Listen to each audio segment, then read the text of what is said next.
So we're in the book of John, right? And the author of the book is actually a guy named John. And he starts off the chapter with repeating the first few lines of the Bible, describing how God exists and this character called the Word.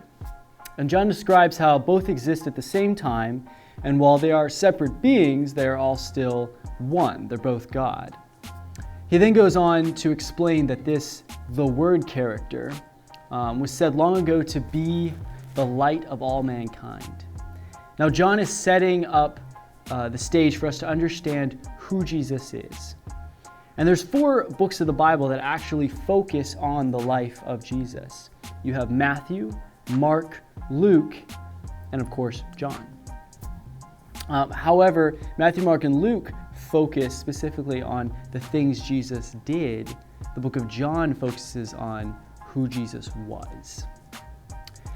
And if you take only one thing away from reading this chapter, it's this: that Jesus was and is God, and that he was, from the beginning, the plan to save us.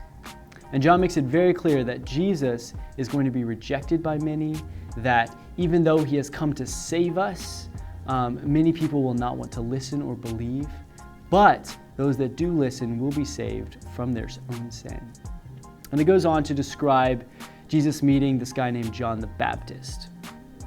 Now, this is a different John than our author John. And John the Baptist is this guy who has been repeating this prophecy that we actually saw already in John, where he's telling people that we are all in need of a Savior and that someone is coming to save us.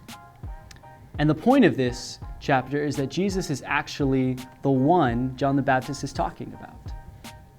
And we get to see how John the Baptist, immediately recognizes Jesus for who he is when he meets him, and that he's the one that he's been talking about and telling people about. And from there, we see Jesus gathering his first 5 disciples, young men who choose to follow him and learn from him, learn from his teachings, live life with him. But I love what Philip and Nathaniel actually say in verse 45 through 46, right?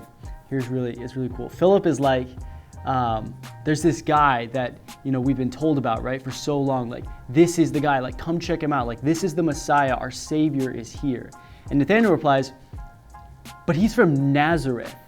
How can anything good come from there, right? And Philip replies, come and see. Come and see. And that's the challenge I would want to give to you. It doesn't matter if you've been following Jesus for 10 years or 1 year or 5 minutes, or you aren't even really sure how you feel about Jesus. That's okay. I want to invite you to come and see, to commit to this 1 month, 1 book of the Bible challenge, to read a chapter a day in John and slowly allow Jesus to be revealed to you through his word, to see who he is and understand why we care about him and his story. So come and see who Jesus is. I'll see you guys tomorrow. Peace out.